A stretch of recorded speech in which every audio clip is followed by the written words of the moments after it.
Okay, so this is stage 2. We've got our mossed holly ring with our wire still attached. What we want to do is then add a selection of the foliage. At this stage, we'll probably add the little red berries as well. These are in your pack. Some of our holly doesn't have berries, unfortunately. The birds have got to them first. So what I'm going to do is just add a couple of these berries on.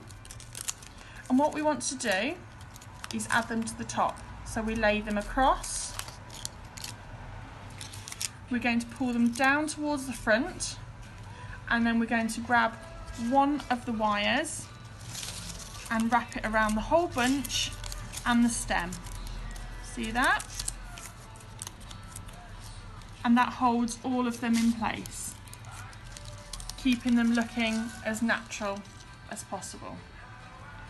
So to start, we want to add a piece of foliage onto the top. You'll wrap your wire over the end of the foliage, underneath, and pull.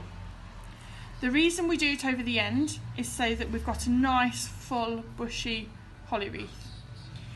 If you put it in the middle, it's going to make it very, very flat. So keep the wire over the end of the stem here. And then what we're going to do is carry on in the same order, covering our mechanics as we go.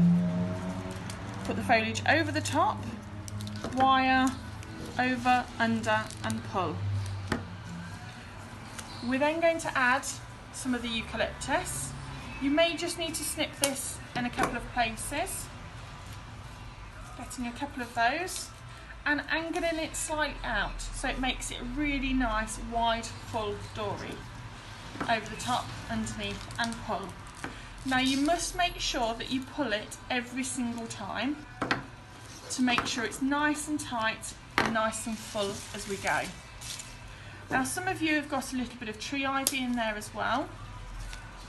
Just going to snip that into a couple of little pieces here, so we've got plenty in there for you.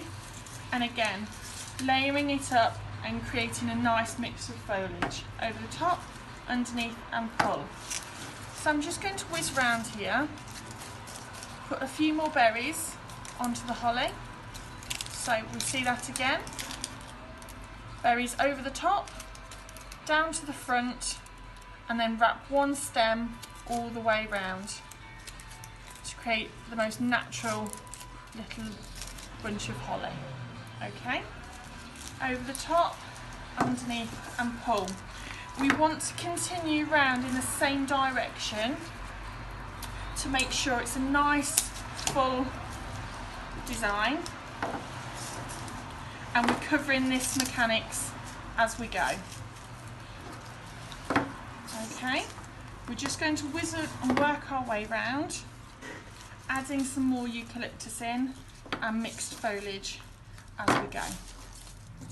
So although we're classing it as our holly wreath, we have lots of nice mixed foliages in there as well for you, and lots of colours and textures to make sure it smells really nice and it will last all the way through till Christmas for you.